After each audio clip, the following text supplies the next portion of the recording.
I got with somebody, you know what I'm saying? I'm not going to say their names. I'm just going to say somebody that wanted to do another album with me.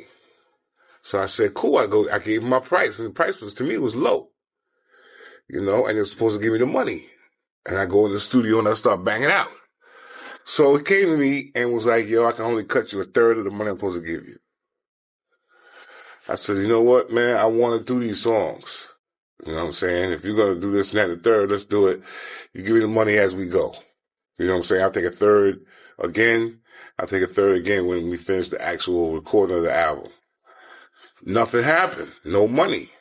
So I stopped recording. I said, I'm not going to be an idiot and sit here and do all this stuff for everybody. And I'm not going to see anything from it. You know, next thing I know, money comes, you know, with this bullish mafia mentality with him and his goons and all that stuff like that. You know, talking about, yo, you know, you owe us an album. And I'm like, excuse my French, but I don't owe you shit.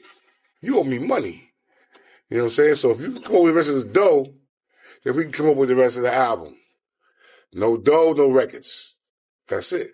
I don't think you know what you mean when you're saying that, man. You know what I'm saying? You know what type of dude I am. You know what kind of muscle I got. You know what I'm saying? Right now, you need to be in the studio. So I said, all right, meet me up there at 7 o'clock. And I went and got one of my gunmen. My man, I'm not going to mention his name either. He came with me up there. Okay? And they saw him, and they fell back because they was going to do something to me. But they didn't. So we talked about it, you know, came to definite, look, no cash, no record. I'm not going to be sitting here going in the studio all night, every night, busting my ass, and I ain't seeing nothing from it.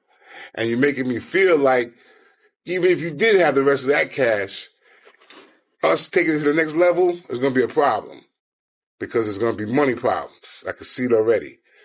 So I caught a couple of threats, a couple of, you know, passers-by in the street and everything else. I caught a couple of threats. And I was sitting there, going to pick up my sister from work. And I'm in her car. I'm driving her car to go pick her up from work.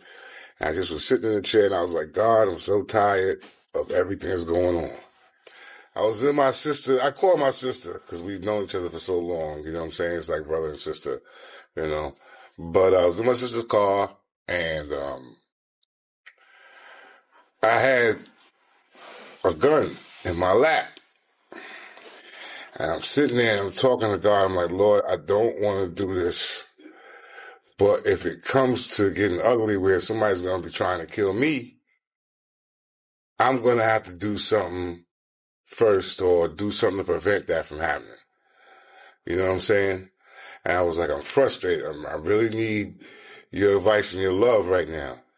And I started flipping around the radio station, 660 AM or FM, one of them stations where the Supreme team used to be on. Early in the morning, and the dudes from Upper Hempstead would have that joints blasting. You know, so I was looking for that. And when I turned the station, all this gospel music came on. And it was this song I've never heard before in my life ever, but I knew that it was God talking to me. You know what I'm saying? Because of the way it made me feel emotionally. I broke down, started crying all over the place in the car.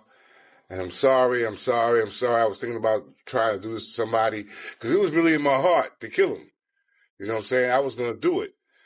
But I knew in my conscience also that that's not the right thing you're supposed to be doing.